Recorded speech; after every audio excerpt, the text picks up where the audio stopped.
Bullies pulled her scarf in hall. She threw him into the wall. Zara Okafor adjusted her bright yellow hijab for the third time that morning as she walked through the crowded hallways of Roosevelt High School. The fabric felt heavier than usual, drawing unwanted attention from students who whispered and pointed as she passed. Her dark brown eyes stayed fixed on the worn linoleum tiles beneath her feet, counting the steps to her first period chemistry class. At 5'2", with a slender frame that seemed to disappear into oversized sweaters, Zara had mastered the art of becoming invisible. The hallway buzzed with typical Monday morning energy as students slammed lockers and shouted greetings across the corridor. Zara clutched her worn leather messenger bag closer to her chest, navigating through clusters of chattering teenagers who barely acknowledged her existence. She preferred it that way. 3 months had passed since her family moved from Detroit to this small Ohio town, and she still felt like a stranger in a foreign land. "Watch where you're going, towelhead," a voice sneered from behind her. Zara's stomach dropped as she recognized the voice of Bradley Morrison, the golden boy of Roosevelt High's football team. His perfectly styled blonde hair and confident swagger made him a natural leader among his peers, but his ice-blue eyes held a cruelty that made Zara's skin crawl. She quickened her pace, hoping to reach her classroom before he could say anything else. "I'm talking to you," Bradley called out louder, his voice carrying across the hallway. Several students turned to watch, their conversations dying down as they sensed potential drama. Zara's hands trembled as she reached for her classroom door handle, but Bradley's friend Tyler Jenkins stepped in front of her, blocking her path. Tyler's red hair and freckled face might have looked innocent if not for the malicious grin spreading across his lips. Behind them, Marcus Webb, the third member of their trio, cracked his knuckles menacingly. Marcus stood nearly 6 feet tall with broad shoulders that filled out his Letterman jacket, making him an intimidating presence in any room. "She's ignoring you, Brad," Tyler laughed, his voice dripping with mock concern. "That's pretty rude, don't you think?" Bradley stepped closer, his cologne overwhelming Zara's senses as he invaded her personal space. "My grandfather fought in Iraq to keep people like you out of our country," he said loud enough for everyone to hear. "The least you could do is show some respect." Zara's heart pounded against her ribs, but she kept her voice steady. "I was born in Michigan," she said quietly, finally meeting his gaze. "I'm American." "Sure you are," Marcus chuckled, his deep voice resonating through the hallway. "And I'm the King of England." The growing crowd of onlookers giggled at Marcus's joke, and Zara felt heat rise to her cheeks. She glanced around desperately, hoping to spot a teacher or administrator who might intervene, but the adults seemed conveniently absent. Her chemistry teacher, Mrs. Patterson, remained behind her closed classroom door, either unaware of the confrontation or choosing to ignore it. "Look, I don't want any trouble," Zara said, her voice barely above a whisper. "I just want to get to class." Bradley's grin widened, revealing perfect white teeth that belonged in a toothpaste commercial. "Oh, you don't want trouble? Then maybe you should go back to whatever cave you crawled out of." The crowd erupted in laughter, and Zara felt her face burn with shame. She pushed past Tyler and slipped into her chemistry classroom, leaving behind the sounds of Bradley's triumphant laughter. Mrs. Patterson glanced up from her desk but said nothing, returning her attention to the papers scattered before her. As Zara settled into her usual seat in the back corner of the room, she closed her eyes and tried to steady her breathing. Her father's words echoed in her mind. "Violence is never the answer, Habibti. Turn the other cheek and show them who you really are through your actions." If only he knew how difficult that philosophy was to practice when faced with daily humiliation. What her classmates didn't know was that Zara had spent the last 8 years training in Krav Maga under her uncle's instruction. Uncle Rashid had been a military combat trainer before opening his own self-defense school in Detroit, and he'd taught Zara that her small stature could be an advantage if she learned to use speed and precision over brute force. Her muscles carried the memory of countless hours spent practicing strikes, blocks, and takedowns. But her father's pacifist beliefs had kept her from ever using those skills outside the training mat. The morning progressed with its usual rhythm of classes and awkward hallway encounters. During lunch, Zara found her customary spot at an empty table in the far corner of the cafeteria, picking at her homemade fattoush salad while watching other students laugh and socialize. She pulled out her worn copy of The Handmaid's Tale and tried to lose herself in the dystopian narrative, but her concentration shattered when a shadow fell across her table. "What's for lunch, Bomber?" Bradley's voice cut through the cafeteria chatter like a knife. "Planning to blow up the school with that spicy food?" Tyler and Marcus flanked him on either side, their eyes gleaming with anticipation. Several nearby tables turned to watch the unfolding scene, their conversations dying down as they sensed entertainment approaching. Zara looked up from her book, her dark eyes meeting Bradley's cold stare. "It's Lebanese salad," she said evenly. "Would you like to try some?" Her unexpected response caught Bradley off guard for a moment, but he quickly recovered. "I don't eat terrorist food," he spat, grabbing her plastic container and dumping its contents across the table. Lettuce, tomatoes, and cucumber scattered across the surface, dressing dripping onto her jeans. The cafeteria erupted in gasps and nervous laughter. Zara stared at the mess, her hands clenched into fists beneath the table. She could feel the weight of dozens of eyes on her, waiting to see how she would respond. Part of her wanted to unleash 8 years of combat training on Bradley's smug face, but her father's voice whispered in her ear, "We are better than this, Habibti. Show them our strength through peace." "That was unnecessary," Zara said quietly, beginning to clean up the mess with napkins from her bag. Bradley laughed, a harsh sound that echoed through the now silent cafeteria. "Oh, I'm sorry. Did I hurt your feelings? Maybe you should call your daddy to come pick you up." "Leave her alone, Bradley." The voice came from across the cafeteria, and Zara looked up to see Emma Sullivan approaching their table.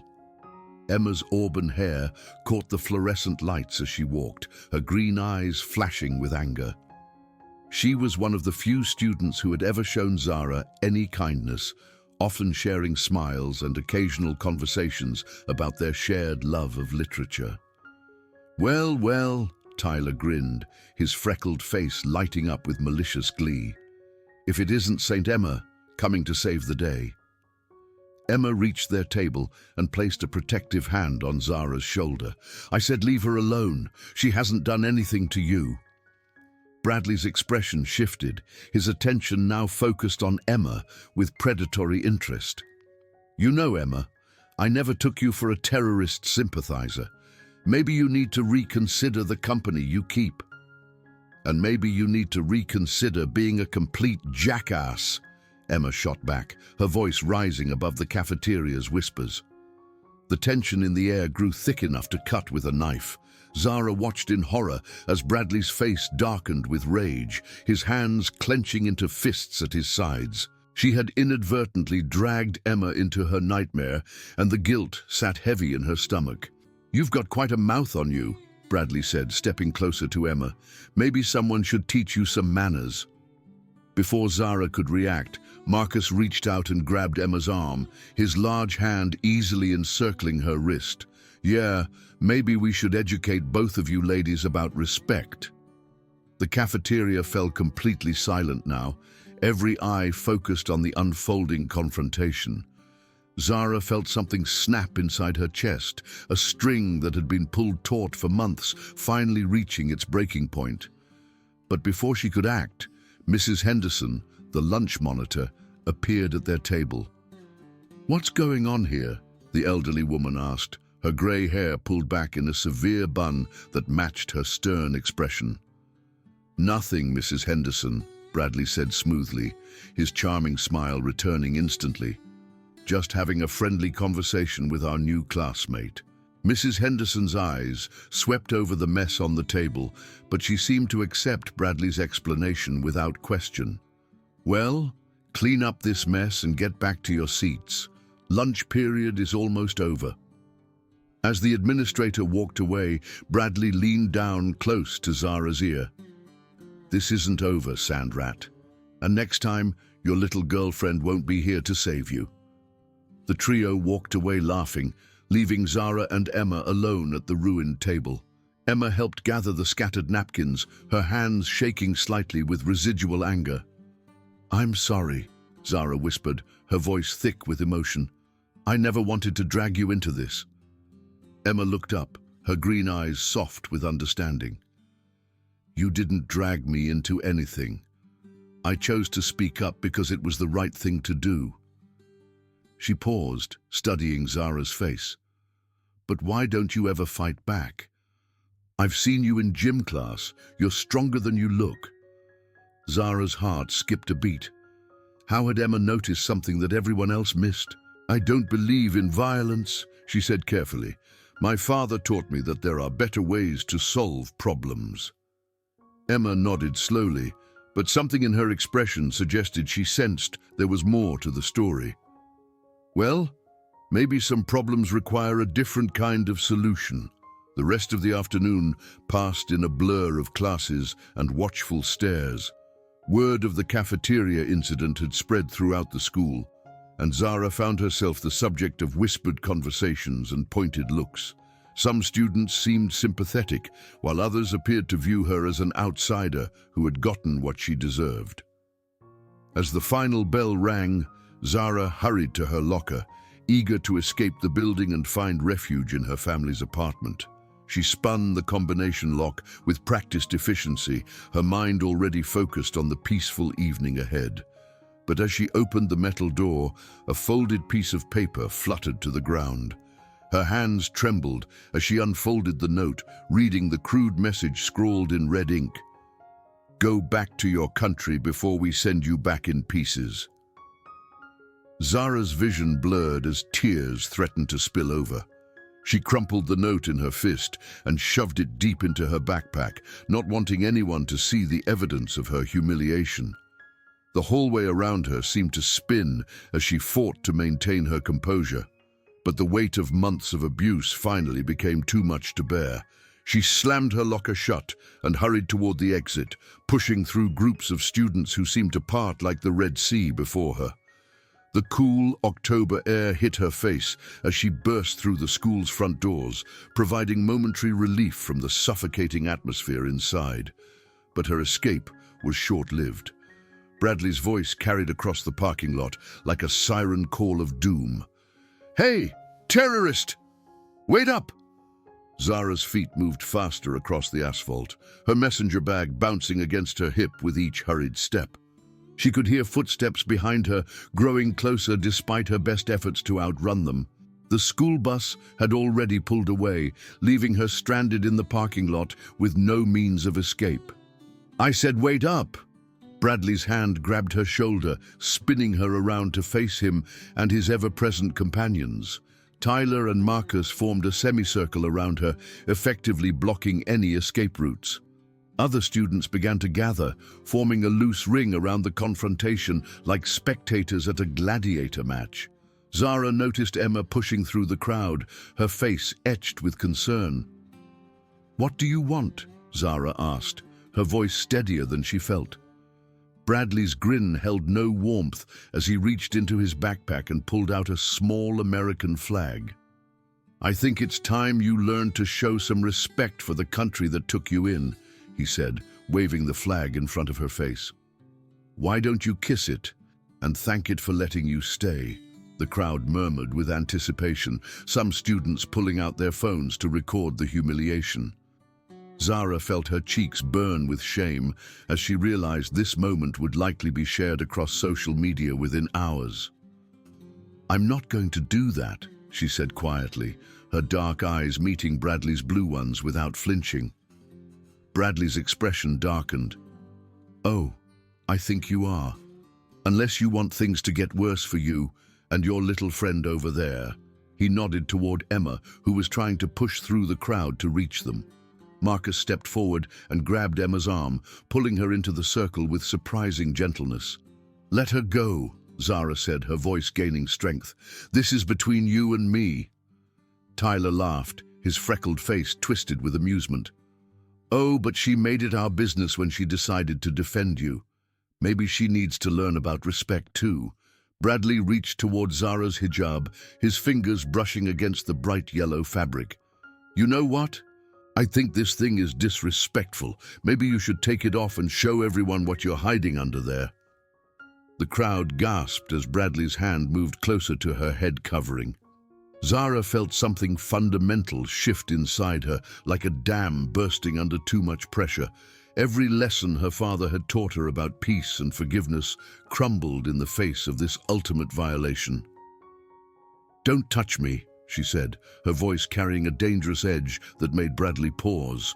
But his hesitation lasted only a moment. With a cruel laugh, he grabbed the edge of her hijab and pulled, the fabric sliding across her hair as he attempted to remove it completely. Time seemed to slow as Zara felt her head covering being torn away. The violation was complete, the final line crossed beyond any possibility of return. In that moment, 8 years of Krav Maga training surged through her muscles like electricity, and her father's voice was replaced by her uncle's gruff instructions. "When peaceful resolution fails, you defend yourself with everything you have."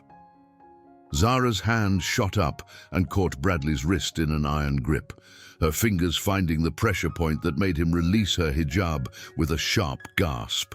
Her other hand formed a precise strike that connected with his solar plexus, driving the air from his lungs and sending him staggering backward.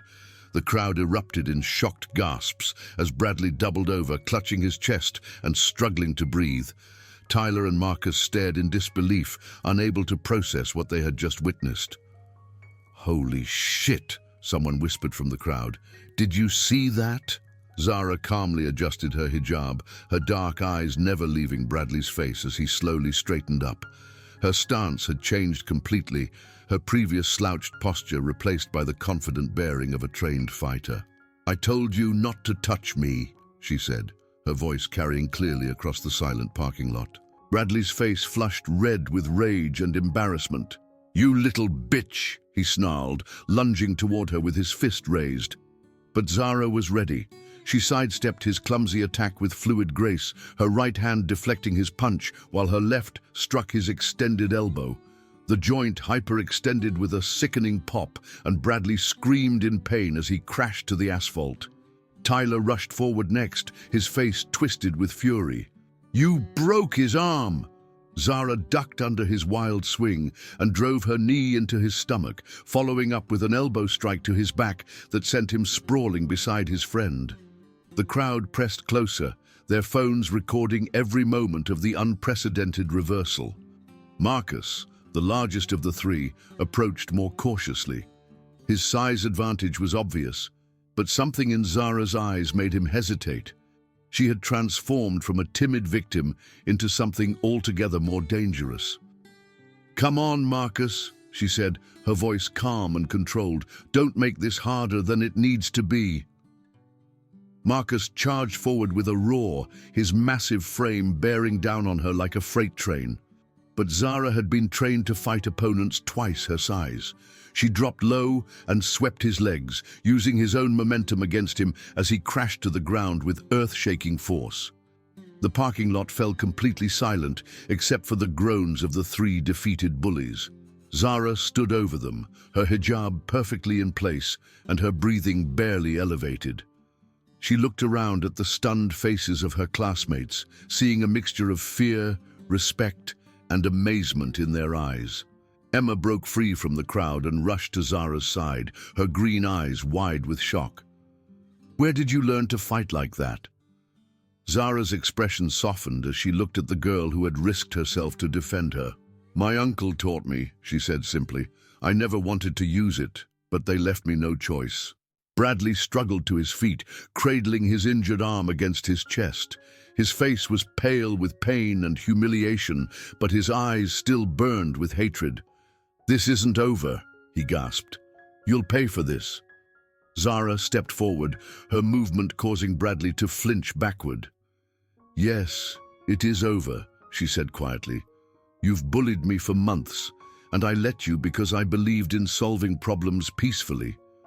But when you touched my hijab, when you threatened Emma, you crossed a line that can't be uncrossed." She looked around at the gathered crowd, her voice carrying to every corner of the parking lot. "I never wanted to hurt anyone, but I won't be anyone's victim anymore. If you leave me alone, I'll leave you alone. But if you come after me or my friends again, what happened today will seem like a gentle warning." The crowd began to disperse, students walking away in small groups while whispering excitedly about what they had witnessed. Several approached Zara with newfound respect, offering words of support and admiration for her courage. As the parking lot emptied, Emma remained by Zara's side, her expression thoughtful. "I'm sorry you had to go through all of this," she said, "but I'm also glad you finally stood up for yourself." Zara nodded, feeling a strange mixture of relief and sadness. "My father won't be happy when he hears about this," she said. "He believes that violence only creates more violence." Emma placed a gentle hand on her arm. "Sometimes violence is the only language bullies understand. You gave them every chance to leave you alone, and they chose to escalate instead." As they walked toward the street together, Zara reflected on the day's events. She had spent months trying to invisible, hoping that if she didn't cause trouble, the bullying would eventually stop. But she had learned that some people interpreted kindness as weakness, and that sometimes the only way to gain respect was to demand it. The next morning, Zara entered Roosevelt High School with her head held high and her hijab proudly in place. Students parted before her in the hallways, but now it was out of respect rather than indifference. Several classmates approached her throughout the day, some to offer friendship and others to share their own stories of being bullied. Bradley, Tyler, and Marcus were notably absent from school, though rumors circulated that Bradley's arm was in a cast, and all three were facing suspension for their role in the incident. Mrs. Patterson, her chemistry teacher, pulled Zara aside after class to express her regret for not intervening sooner. "I should have done something," the older woman said, her eyes filled with guilt. "I knew what was happening, but I chose to look the other way. That was wrong of me." Zara accepted the apology graciously, understanding that change had to start somewhere. The administration had suddenly become very interested in implementing anti-bullying policies, and several teachers had reached out to discuss creating a more inclusive environment for all students. Emma found her at lunch, settling into the seat across from her with a warm smile. "How are you feeling about everything?" she asked. Zara considered the question carefully. "Different," she said finally. "I still don't like violence, and I hope I never have to use those skills again. But I'm not going to apologize for defending myself and protecting you." Emma's cheeks flushed slightly at the mention of protection, and something shifted in the air between them. "I've been thinking about what you said yesterday," she continued, "about your uncle teaching you to fight. Would you maybe want to teach me some basic self-defense? I never want to feel that helpless again." Zara's face lit up with the first genuine smile she'd worn in months. "I'd like that," she said. "My uncle always said that the best way to prevent violence is to be prepared for it." As the weeks passed, Zara found herself settling into a new role at Roosevelt High School. She was no longer the invisible girl who tried to avoid attention, but she hadn't become a bully either. Instead, she had earned something far more valuable: respect. Other students began approaching her when they faced their own bullying situations, seeking advice and support. She formed a small group of friends who met regularly to practice self-defense and discuss strategies for dealing with harassment. Emma became her closest ally, and their friendship gradually blossomed into something deeper. Bradley and his friends returned to school after their suspension, but they gave Zara a wide berth.